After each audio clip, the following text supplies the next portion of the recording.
Bom dia a todos. Enquanto fazemos aqui um pequenino compasso de espera para que todos os participantes possam entrar, e infelizmente são muitos, tivemos um grande nível de participação neste webinar. Passo a fazer a minha apresentação. O meu nome é Sónia Firmino, sou gestora de comunicação da CCIP e estamos aqui para mais um webinar dos primeiros do ano.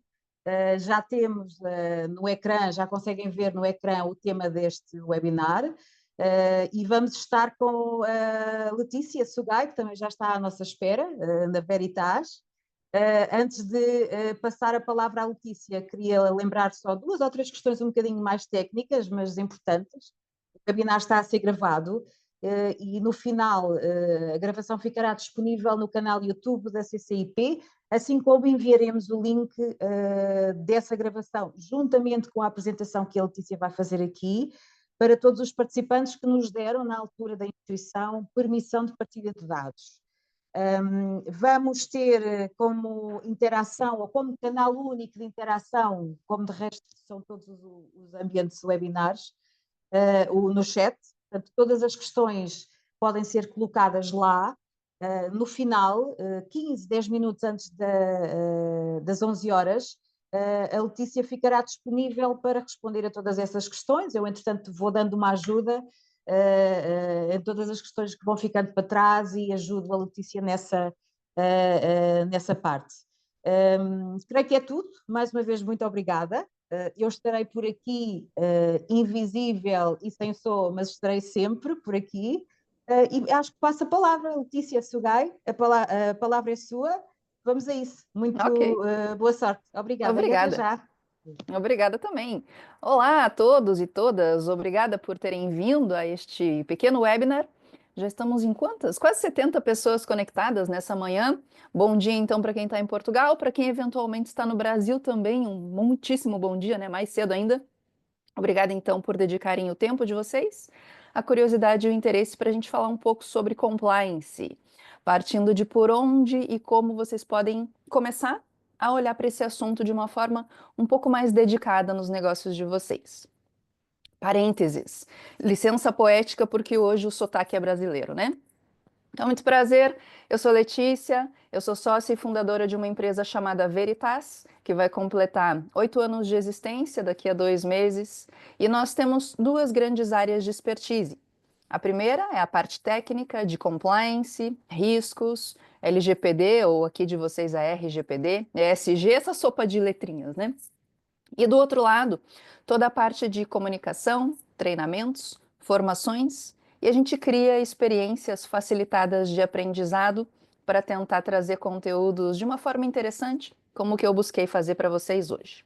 Fora isso, na tela vocês veem algumas das minhas outras atuações e certificações, mas hoje o foco não sou eu, é tentar trazer um pouquinho mais de conteúdo para ajudar vocês.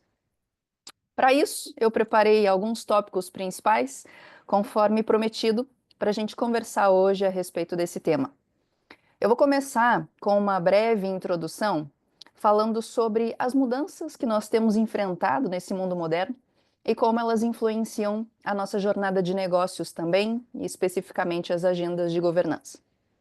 Para então linkar com o nosso segundo tópico sobre essas exigências contemporâneas acerca do que é uma gestão, daquilo que é feito com integridade, transparência e responsabilidade, e um bloco rápido para cuidado a esses riscos que vêm se materializando. Eles influenciam também os nossos sistemas e programas de compliance e integridade.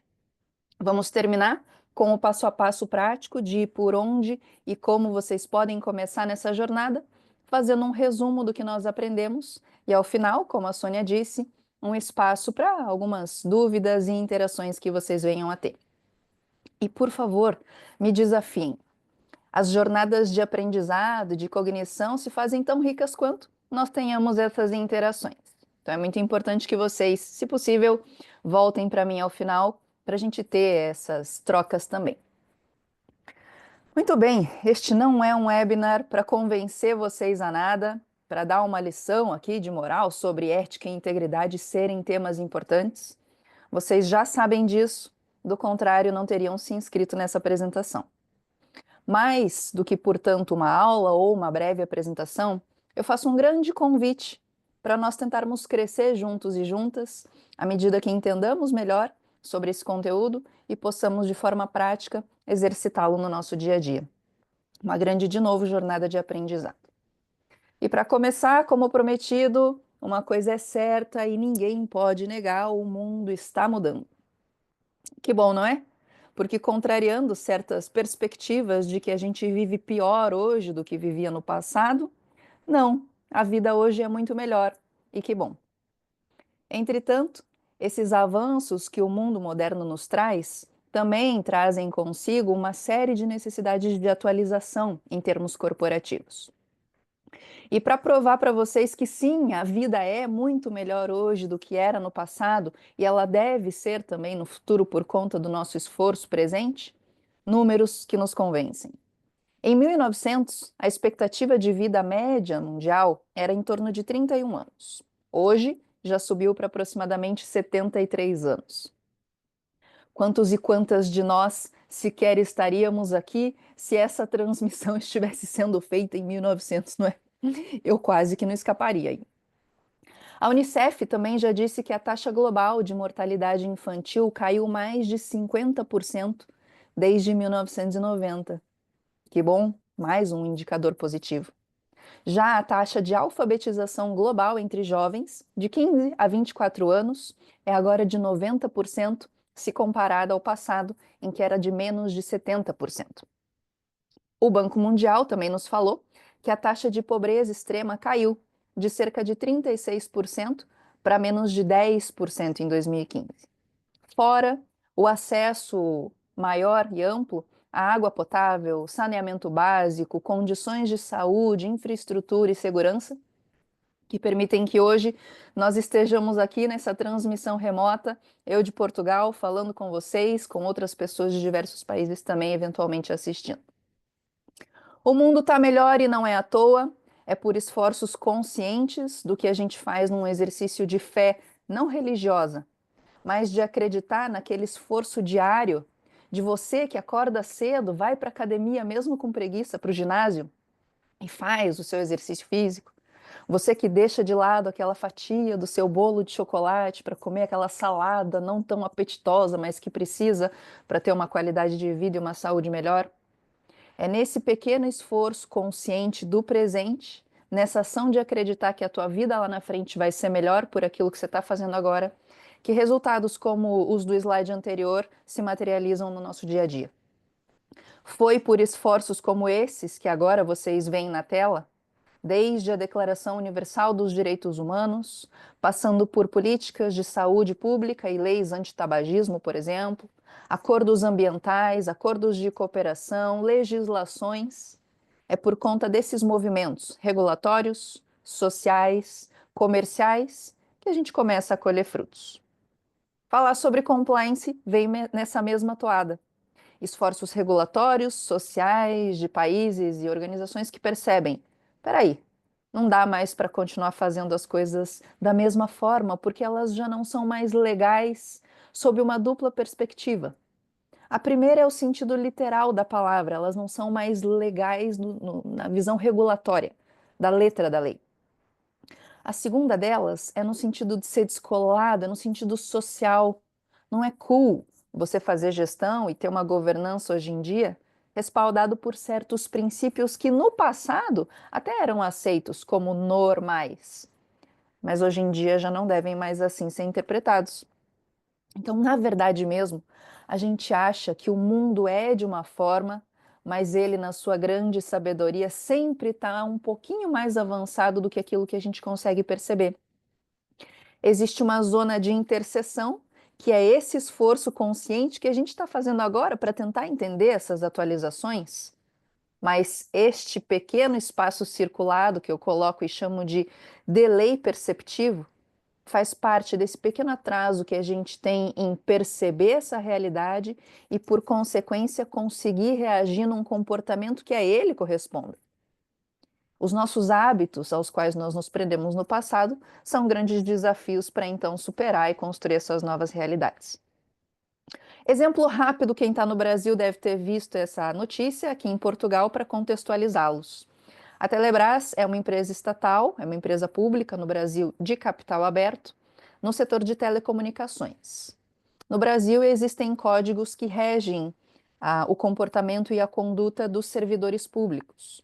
E aconteceu esse caso muito emblemático que me foi enviado por um cliente concorrente de uma das empresas envolvidas, em que o diretor da Telebrás, o diretor dessa empresa estatal, foi a um show do Bruno Mars no Brasil, no final do ano passado, numa área restrita que nós chamamos de camarote. No Brasil, como os shows têm muitas pessoas, essas áreas restritas são áreas VIP. Paga-se um valor adicional para estar um pouco mais afastado da grande massa. E esse diretor recebeu um camarote para o show do Bruno Mars, a convite de uma das empresas com quem eles vinham negociando, uma empresa chamada ICE, na área de tecnologia. A ICE já divulgava à época a Telebrás como uma das suas clientes, embora ainda não tivessem fechado o contrato àquela altura.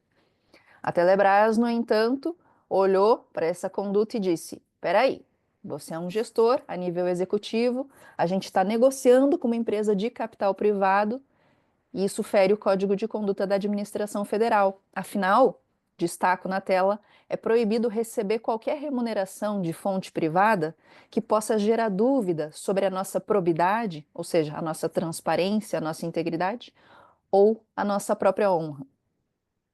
O que os concorrentes da ICE vão pensar ao verem o diretor da empresa contratante, sendo esta uma empresa pública, tendo acesso a um benefício num show de alto valor financeiro?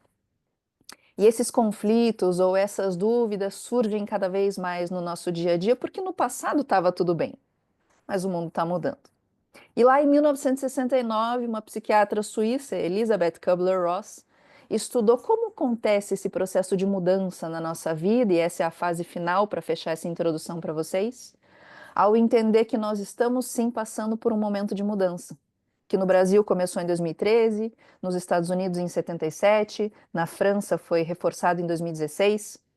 Para vocês em Portugal, já há alguns anos também, né, a legislação que começa a exigir certas atividades relacionadas à compliance.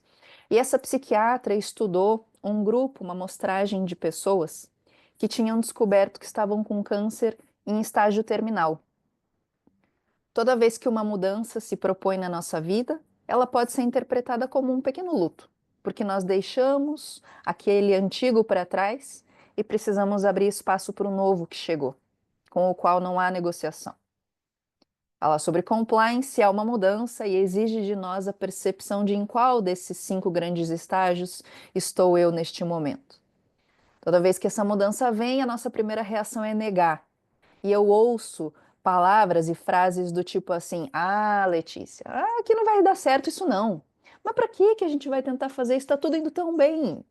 No Brasil eu ouço frases como: aqui é o país do jeitinho, não vai dar certo esse negócio de compliance. Aí, dentro desse mesmo ciclo de mudança, a gente vai para a fase da raiva. E muitas vezes a raiva é manifestada com deboche, com ironia, com sarcasmo, cuidado, e aí frases como: ah, é? Já que você é tão boa assim, quero ver se você vai conseguir fazer aqui. Depois entramos na minha fase favorita, que é a da barganha, que significa a negociação. Letícia, esse ano não vai dar para fazer esse negócio todo que você está propondo, mas a gente faz metade e no ano que vem a gente continua, tá bom? Eu gosto porque já há uma propensão, já há uma abertura à transformação. Depois a gente entra numa fase de tristeza e depressão, é uma fase pela qual eu estou passando numa questão pessoal minha, que é a mudança de apartamento que eu fiz há alguns meses. E aí eu falo pro meu esposo: ai, João, lá no outro era tão melhor, né? Tinha mais espaço, aí vai ter mais sol. Mas é só até a gente arrumar a casa nova e tudo vai ficar bem. Então vamos para a aceitação, em que a gente realmente entendeu que aquela situação chegou nova e a gente então começa a trabalhar para que esse novo contexto se desenhe e se reafirme. Paulo, eu estou vendo que você levantou a mão, eu só vou pedir para a gente acumular todas as questões para o final da apresentação, por gentileza. Guarda a sua dúvida para a gente poder discutir e obrigada. Caso tenha, né, dúvidas ou comentários, só para não perder o raciocínio aqui, mas também porque eventualmente eu responda, caso seja uma dúvida ao longo dos próximos slides, ok? E assim a gente fecha esta pequena introdução para então, agora sim, falar sobre essas exigências contemporâneas no mundo da governança, dentro do qual o compliance é um desses pilares. A lembrar que a gente está falando de governança em termos de uma boa gestão corporativa. A governança clássica tem 4 grandes pilares. Em alguns arquétipos, pode ser que isso seja diferente, com mais ou menos, mas no geral, seguindo cadernos de institutos reconhecidos, a gente olha primeiro para a equidade, que é o tratamento justo, tratamento isonômico de todas as partes relacionadas a um negócio, sejam clientes, colaboradores, fornecedores, parceiros, terceiros. Depois, a gente precisa atentar a uma prestação de contas adequada, para que ela, além de ser transparente, seja concisa, seja precisa, compreensível por quem for interpretá-la, assumindo essas organizações as consequências das suas ações e também das suas omissões, sendo diligente naquilo que para ela é exigido.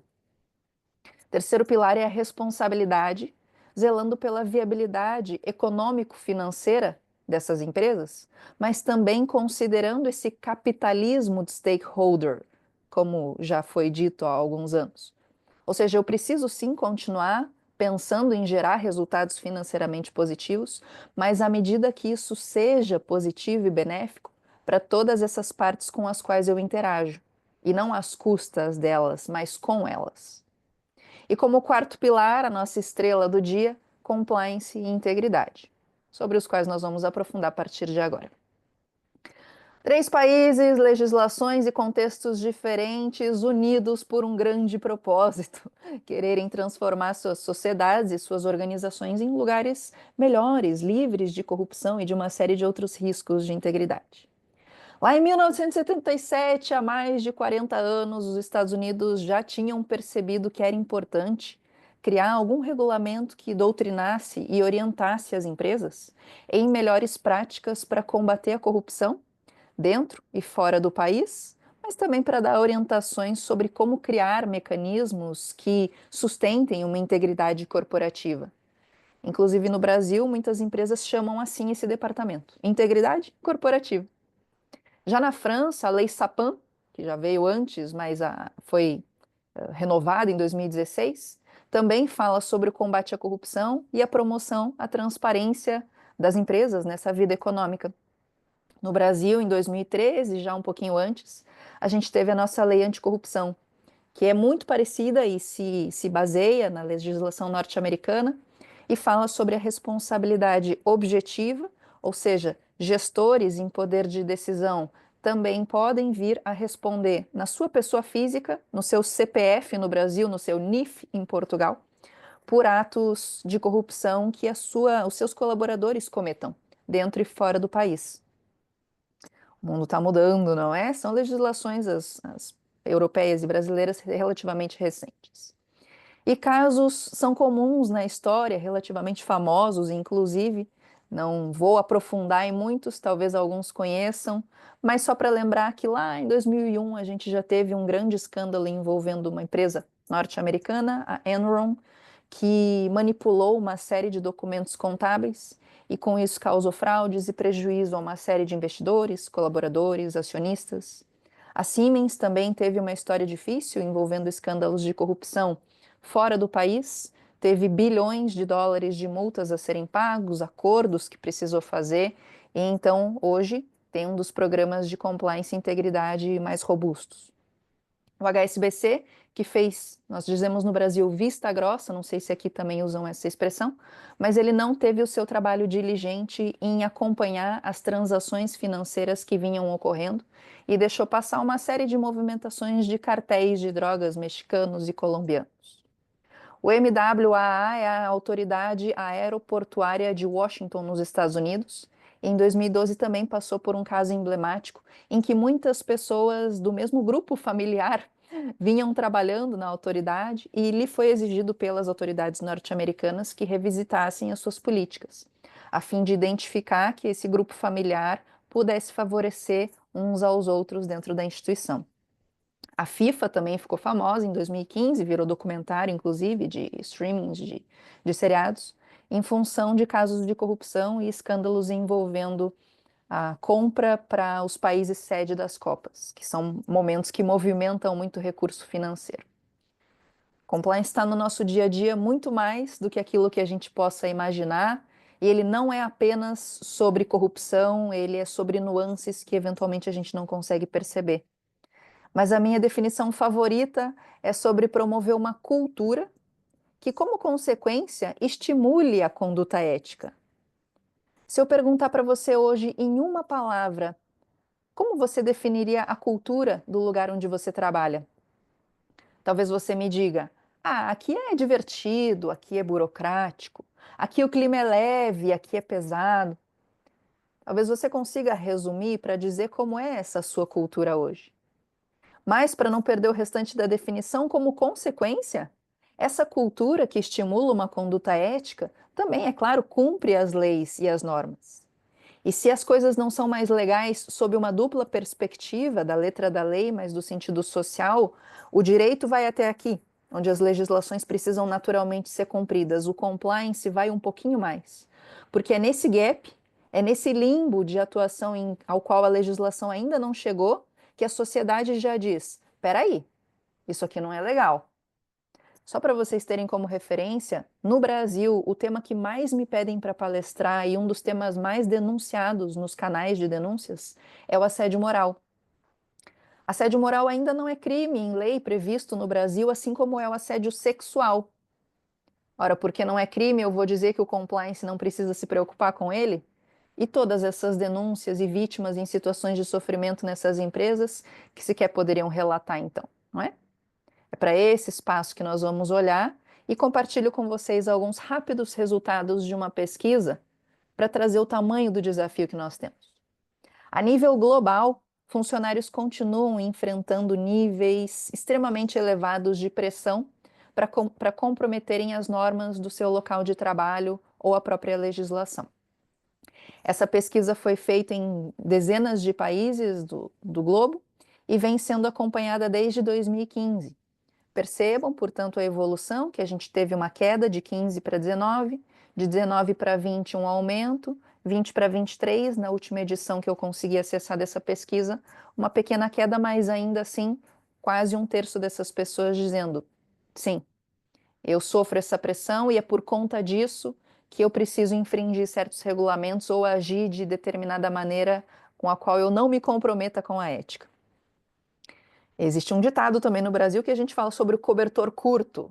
Quando o cobertor é curto, você puxa para se proteger nos ombros, mas seus pés ficam descobertos, ou ao contrário. Não dá para cobrir tudo de uma vez só. A má conduta no local de trabalho é a mais alta desde sempre.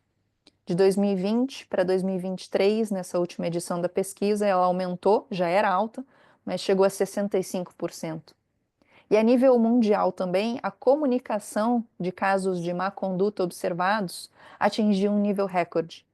Saiu de 68% para 72%, o que nos permite uma dupla interpretação pela perspectiva positiva de saber que, pelo menos, as pessoas estão trazendo esses casos a conhecimento de quem deles precise saber, não é?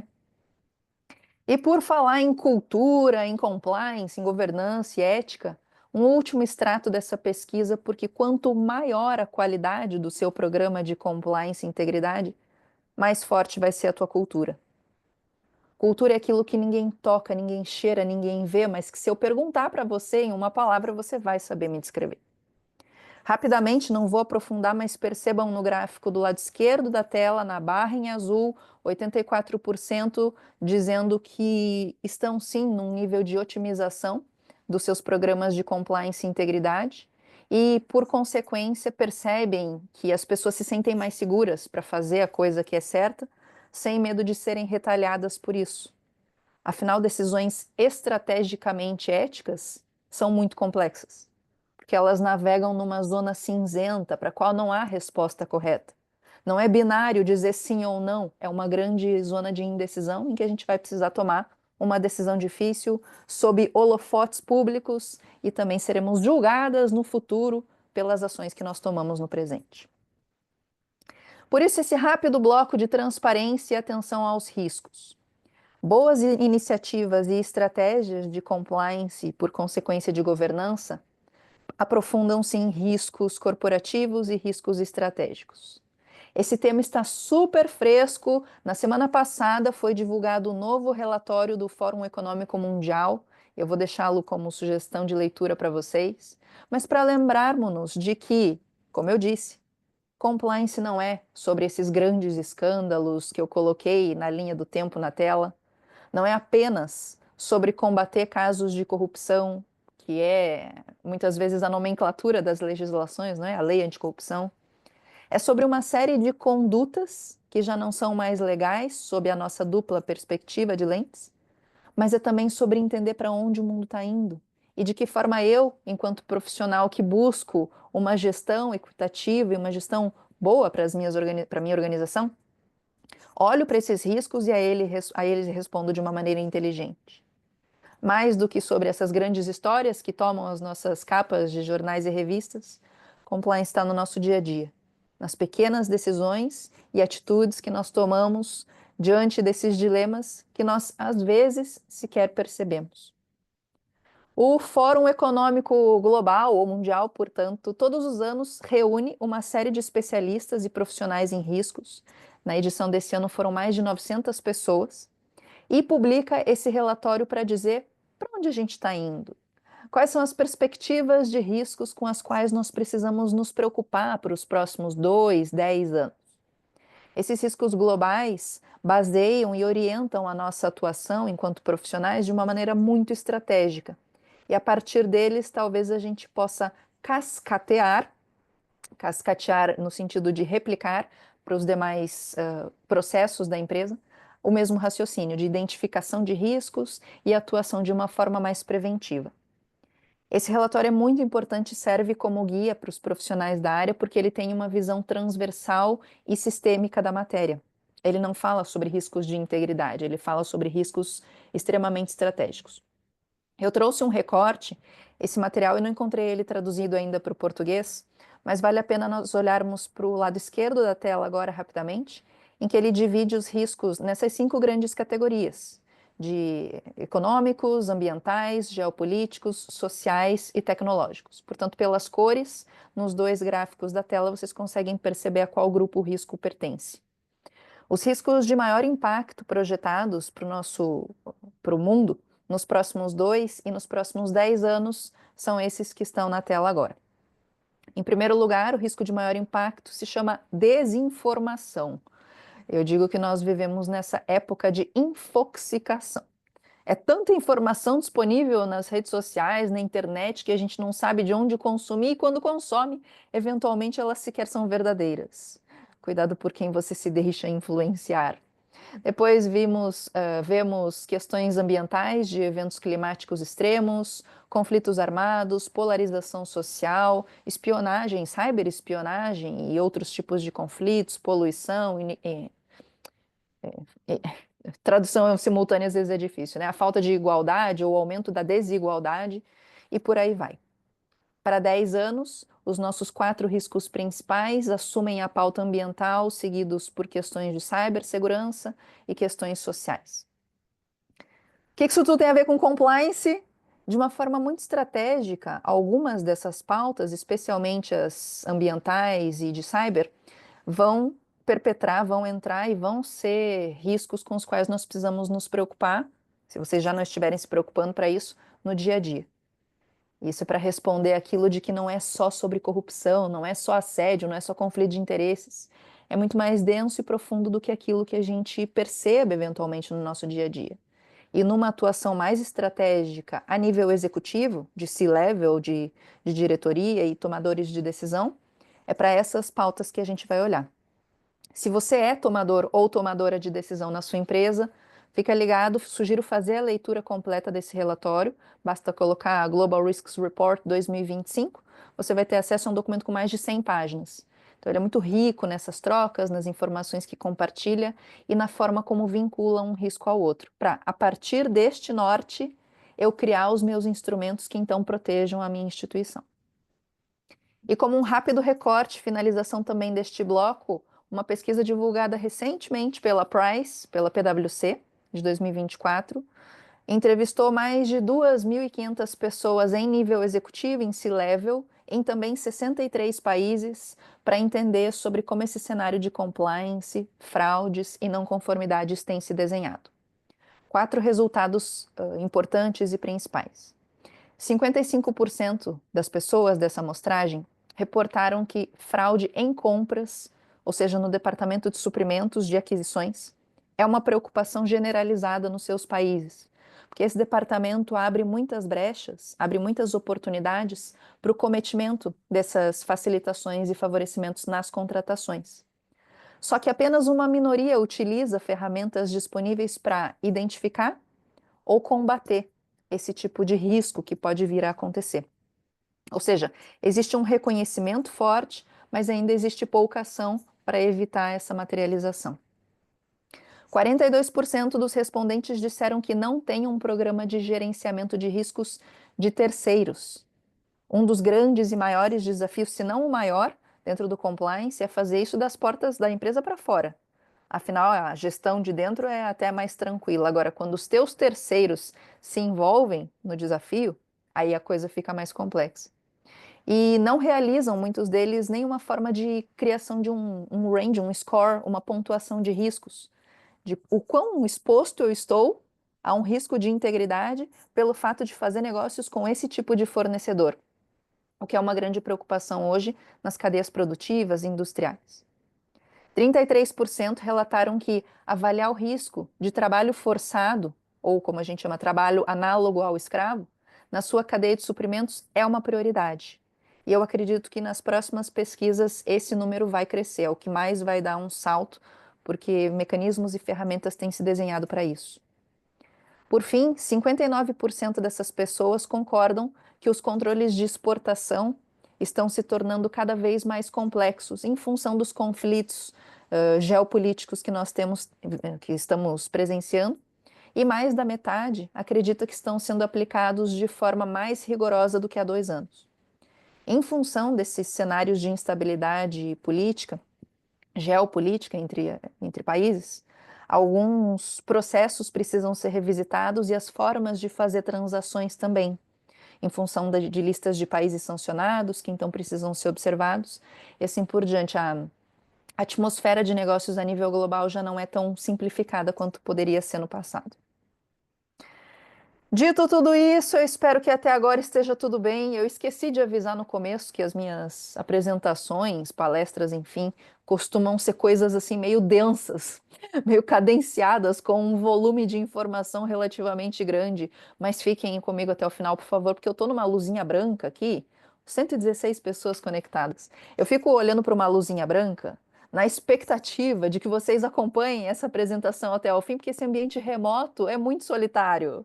Eu não tenho retorno, não sei se estão gostando, não estou vendo as expressões de vocês, então, por favor, juro que vai valer a pena, vai dar tudo certo. No final a gente vai abrir para essas perguntas, mas continuem aqui porque eu ainda tenho um pouco mais de conteúdo. Essa rápida quebra só para quebrar o gelo um pouco e dizer que eu conto com vocês aqui me acompanhando remotamente. Ok, entendemos que o mundo está mudando, entendemos que existem inúmeros desafios para os quais nós precisamos nos adaptar, a nível individual, enquanto profissionais, mas também a nível corporativo, com um destaque especial para a nossa pauta do dia, que é compliance. Já mostrei para vocês um pouco sobre as nossas preocupações em relação a riscos, e a partir de agora, então, a nossa fase prática. Como, por onde eu começo isso tudo, Letícia? Eu entendi que isso é uma coisa importante, mas eu não faço nem ideia do que eu faço na minha empresa para começar a dizer que eu tenho alguma coisa relacionada à compliance. Talvez ao contrário, você até já tenha muitas coisas. Então, vê se eu vou falar algo que faça sentido dentro da sua realidade. Antes, eu só estou enrolando você, né? Não, brincadeira. Eu vou contar 3 rápidas histórias, vai valer a pena também. Indústria de saúde. 3 histórias verdadeiras de clientes nossos.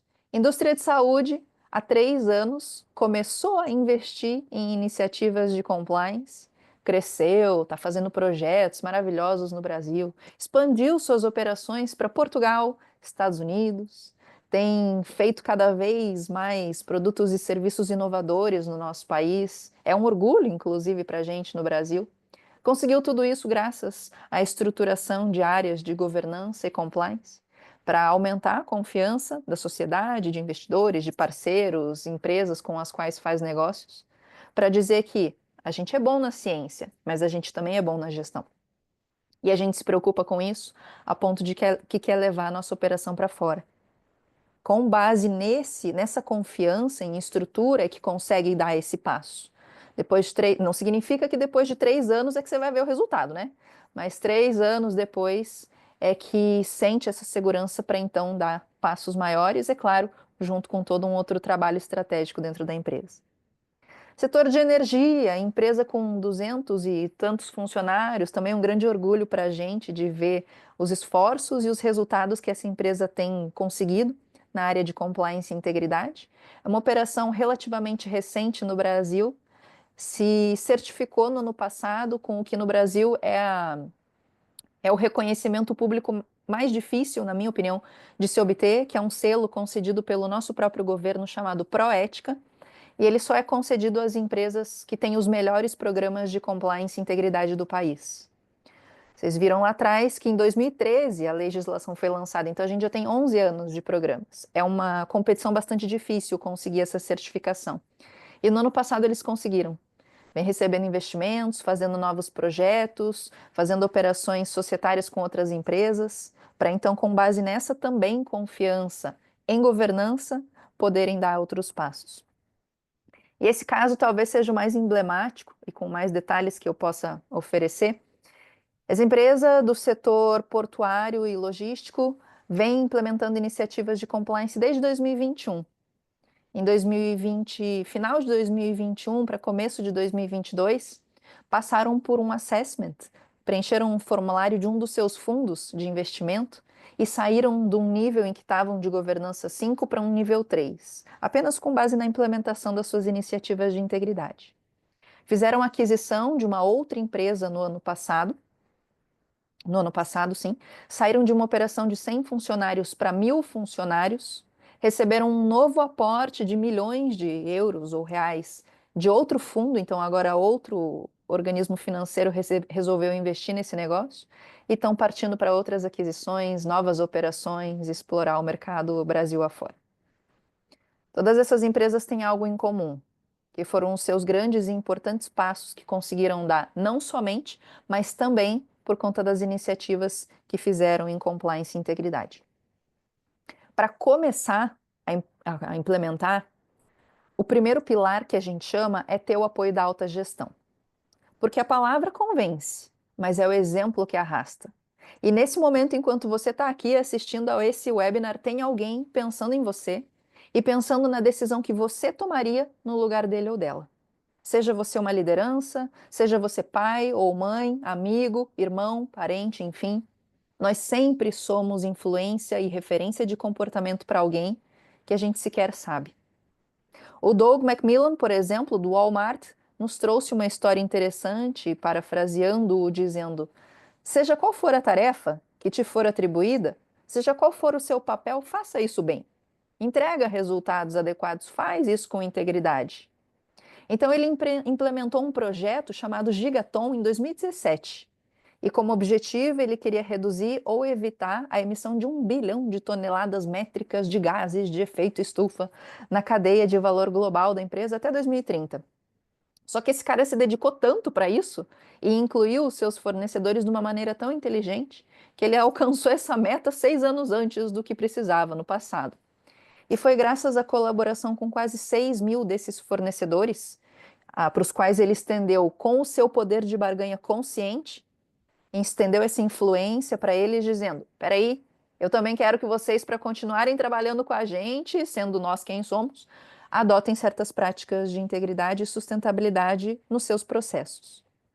Vocês também têm esse potencial de influenciar as suas cadeias de fornecimento, ou se vocês vendem para grandes empresas, a legislação já está aqui, né? Já está em Portugal. O efeito cascata começa a acontecer como a gente viu no Brasil e em outros diversos países.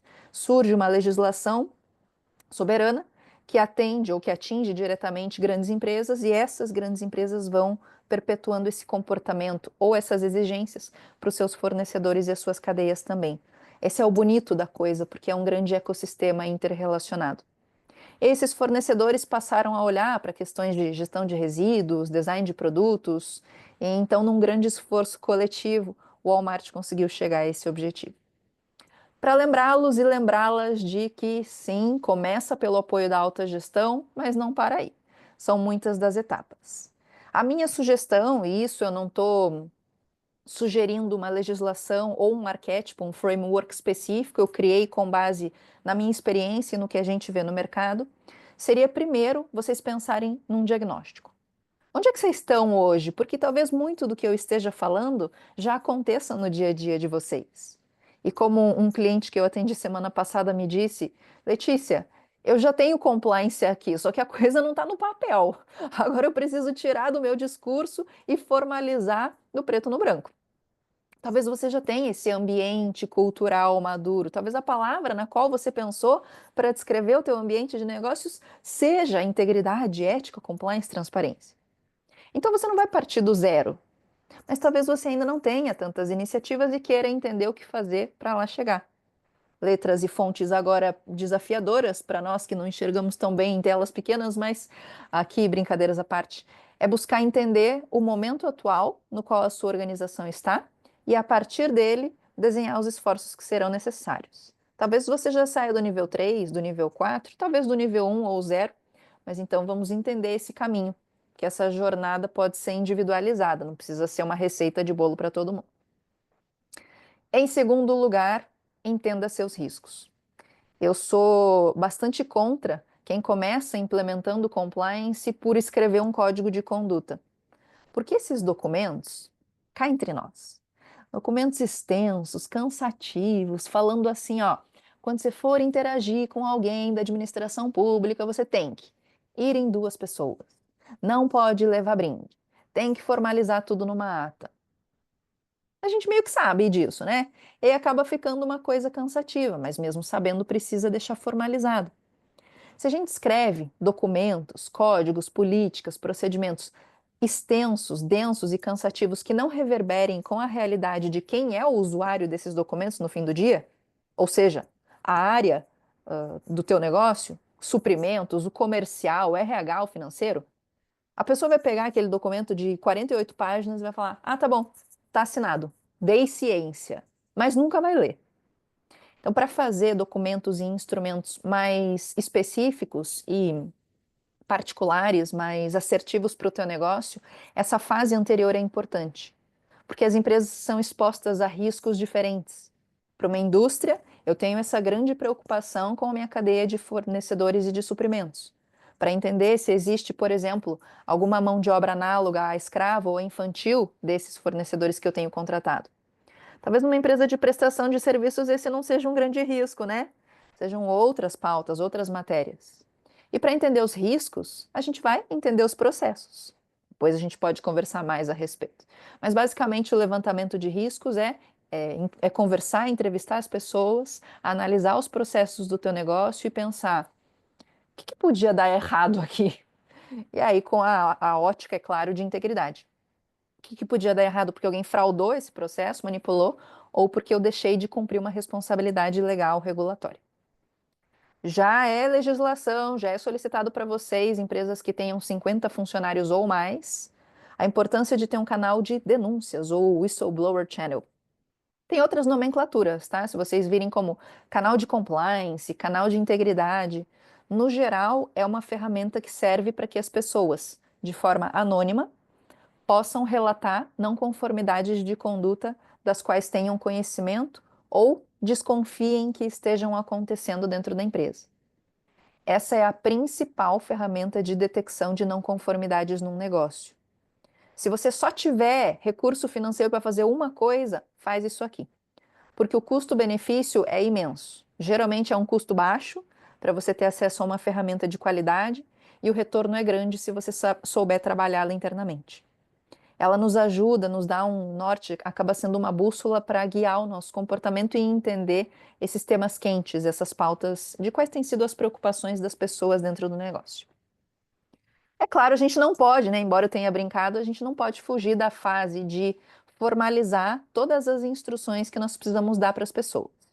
Geralmente, a espinha dorsal regulatória dos programas de compliance é um código de conduta, código de ética e conduta, do qual se ramificam as políticas. A política anticorrupção, política de conflito de interesses, brindes, presentes, hospitalidades, combate ao assédio e por aí vai. São doutrinas, são regulamentos que orientam as pessoas com as melhores práticas sobre como interagir ou como conduzir determinado processo, isentando ou minimizando a exposição da tua empresa aos riscos de integridade a esse processo relacionados, como, por exemplo, doações, patrocínios, em que a gente vincula a nossa marca à marca de um terceiro. E se esse terceiro amanhã se envolve num escândalo e eu tô lá junto com ele, na camiseta do time de futebol? Esses cuidados que esse mundo atual nos exige. E, de forma muito rápida e simplificada, treine as pessoas. Você entendeu o cenário, você tem uma ferramenta agora através da qual elas podem trazer essas preocupações, você formalizou as regras, portanto, pode cobrar delas que essas condutas sejam cumpridas, e agora você vai disseminar esse conhecimento. Afinal, a pessoa dificilmente vai ler o documento de 48 páginas, não é? E nesses treinamentos acaba ficando mais fácil, mais palatável, mais fácil de elas interpretarem e entenderem.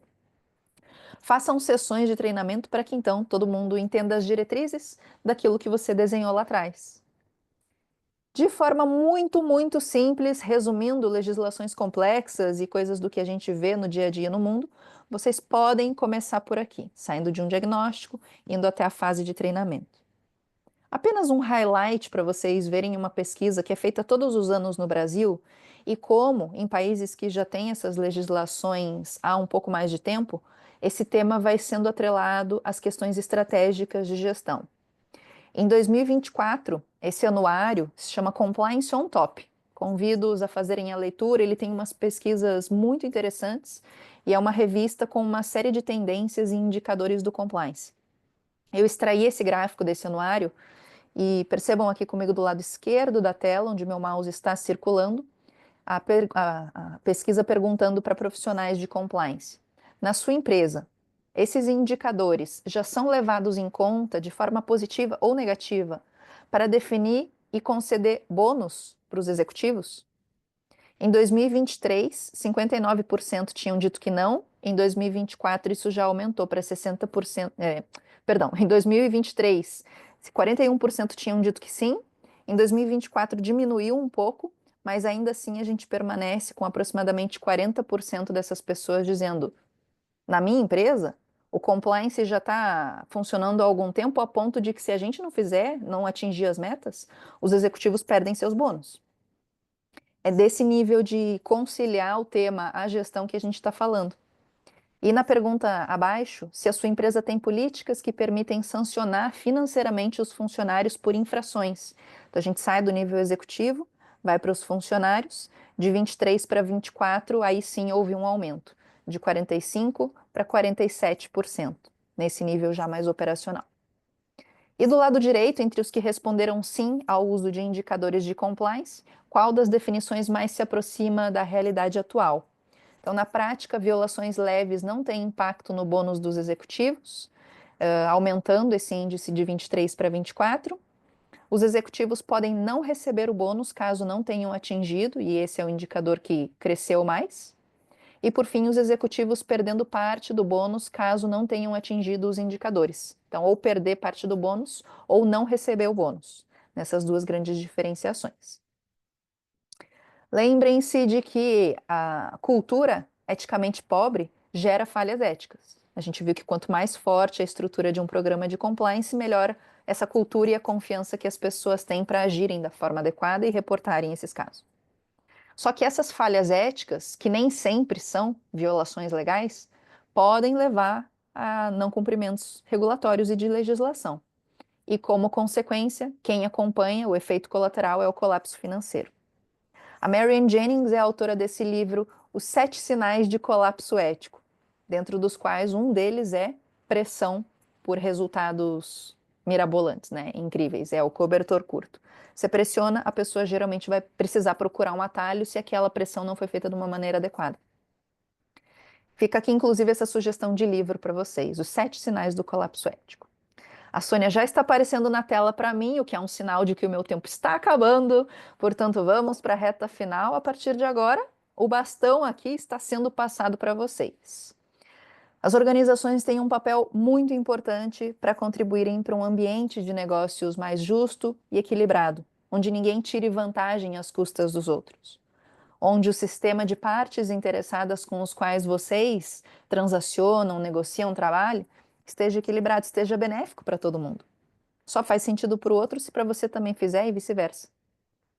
Há alguns anos a gente presenciou esse caso que ficou famoso, o escândalo na Volkswagen, em que o chefão, o Michael Horn, à época disse: "Eu já sabia". A gente pode interpretar isso talvez como uma grande negligência, não é?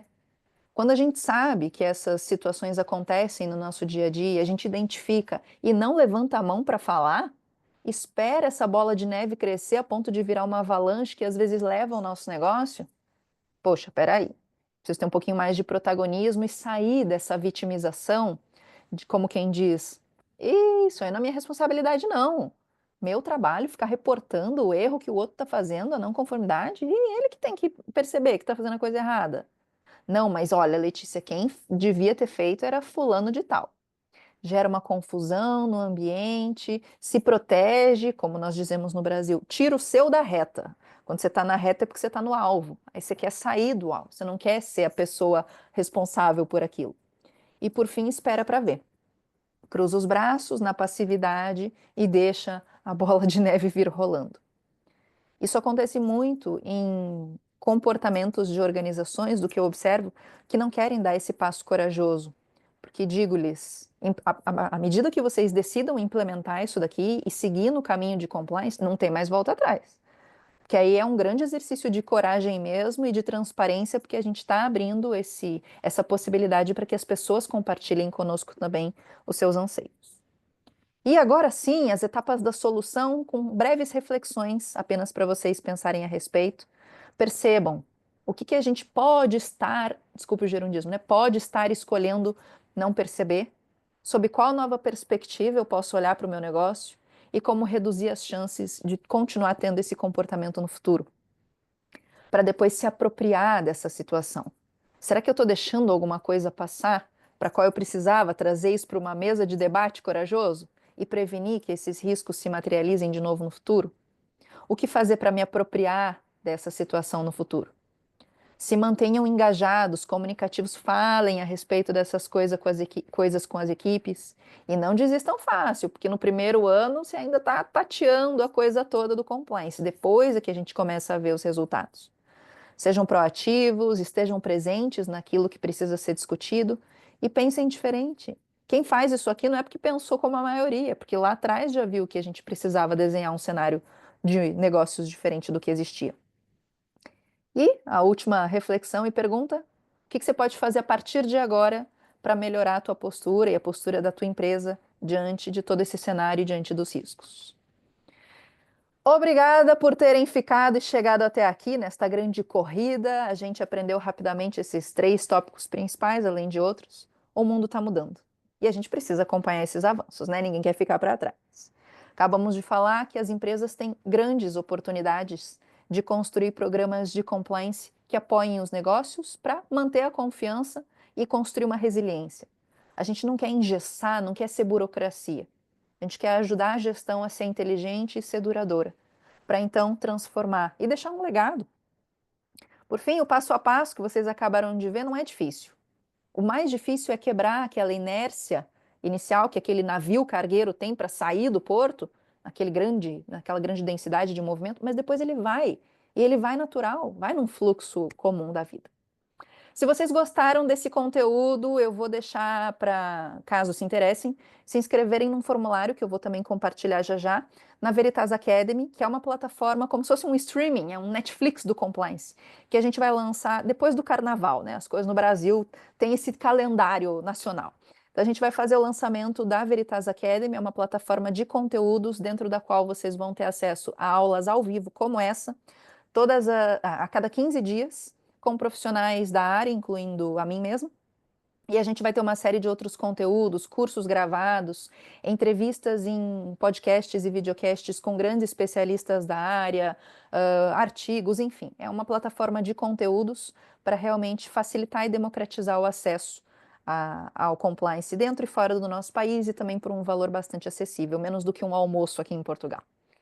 Se vocês quiserem saber mais também sobre como vocês estão ao final de toda essa jornada em termos de maturidade do negócio, eu já vou compartilhar no chat o link do formulário que está pronto para vocês responderem a um assessment, a algumas perguntas, e a gente vai receber esse e-mail de vocês e vai devolver para vocês um one page, um slide apenas, com esse breve diagnóstico e dicas específicas do que vocês podem fazer a partir dali, ok? Do ponto em que a gente entender que vocês estão.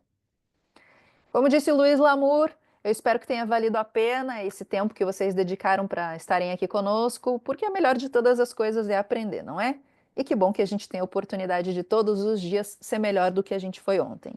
O dinheiro se perde, a saúde também, ou às vezes é roubada, e a força pode falhar. Mas o que a gente dedicou para a nossa cabeça, se tudo der certo, vai ficar com a gente para o resto da vida.